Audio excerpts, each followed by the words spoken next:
Reminder. আসসালামু আলাইকুম রহমতুল্লাহ। নফসকে নিয়ন্ত্রণে রাখতে তাকে বেশি বেশি রিমাইন্ডার দিতে হবে, তাকে ভীতি প্রদর্শন করতে হবে। কি কি রিমাইন্ডার দিবেন আসুন জেনে নেই। নফসকে বেশি বেশি মৃত্যুর কথা স্মরণ করিয়ে দিন। এজন্য এই আয়াতটি সবসময় মনোযোগ সহকারে পড়তে হবে। কুল্লু নফসিং যায়িকাতুল মউত, প্রত্যেক নফস মৃত্যুর স্বাদ আস্বাদন করবে। এই আয়াতটি বেশি বেশি তেলাওয়াত করে নফসকে রিমাইন্ডার দিন, তাকে সজাগ করুন, তাকে জানিয়ে দিন কুল্লু নফসিং যায়িকাতুল মউত। এটা হবে তার জন্য একটি রিমাইন্ডার। মৃত্যুর কথা স্মরণ হলে নফস কিছুটা ক্ষান্ত হয়, দুনিয়ার চাকচিক্য থেকে বেরিয়ে আসতে চায়। যখন কেউ একাকী নিভৃতে গভীর মনোযোগ সহকারে তার অন্তিম যাত্রা নিয়ে চিন্তা ফিকির করে, তখন তার মধ্যে এক ধরনের ভয় কাজ করে, আর সেই ভয় নফসে গোড়ামির প্রতিষেধক হিসেবে ভূমিকা পালন করে।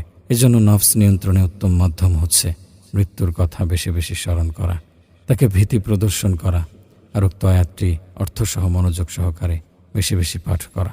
জাহান্নামের আগুনের ভয়। কোনো একদিন এমনি আগুনে হাত দিয়ে নিজের নফসকে রিমাইন্ডার দিন। আগুনে হাত রাখুন, হাতে আগুন লাগলেও এর ব্যথা কিন্তু নফস অনুভব করে।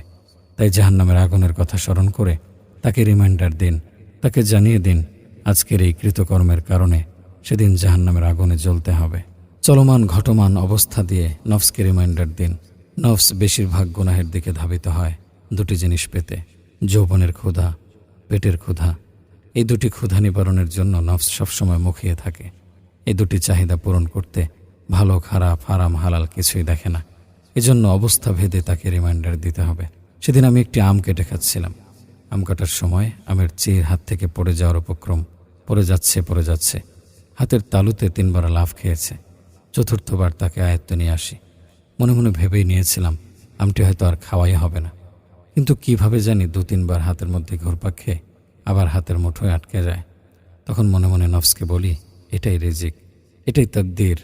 খাবারের জন্য তুই এদিক ওদিক খারাপ চিন্তা আমার মাথায় ঢুকিয়ে দিস, অথচ আমার আল্লাহ আমার রিজিকের ফয়সালা পূর্ব থেকেই করে রেখেছেন। যা আমার জন্য নির্ধারিত তা হস্তচ্যুত হতে হতে আবার হাতেই আটকে পড়বে। আর তাছাড়া আমার আল্লাহ আমার জন্য যা বরাদ্দ রেখেছেন তা আমি ভক্ষণ করবই, আর যা আমার রিজিকে নেই তা শত চেষ্টা করেও হাসিল করতে পারবো না। এটাই ঘটমান রিমাইন্ডার। তাৎক্ষণিক কোনো কিছু ঘটে গেলেই তা দিয়ে নফসকে শিক্ষা দেয়া। আসলে নফসকে বোঝাতে হবে যা তাকদীরে আছে তাই হবে, যা আসার কথা তা আসবেই। মাঝখানে শুধু শুধু হারামে জড়ানো। আমার তকদিরে লেখা আছে এই সপ্তাহে আমি 1 লক্ষ টাকার মালিক হব, এটা আগে থেকেই ফয়সালা করা।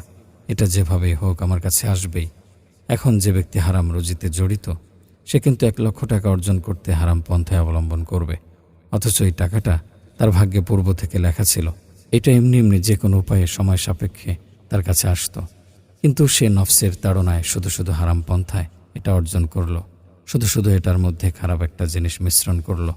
নফসকে রিমাইন্ডার দিতে একাকী নিভৃতে নিজের অস্তিত্ব নিয়ে একটু ভাবুন আমি কে, আমি কোথায় ছিলাম, আমি কেন এসেছি, আমার কাজ কি, আমার গন্তব্যস্থল কোথায়, আমাকে কোথায় যেতে হবে।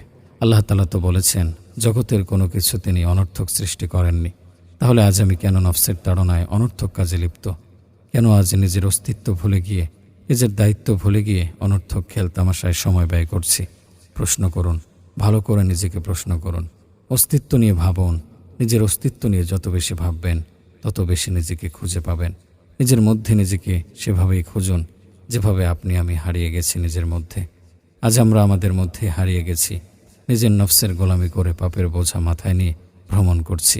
অন্ধকারে হাঁটতে হাঁটতে আলোর পথ ভুলে গেছি, সেই সাথে ভুলে গেছি কে আমি, কোথায় আছি, কেন এসেছি, আবার কোথায় যাব।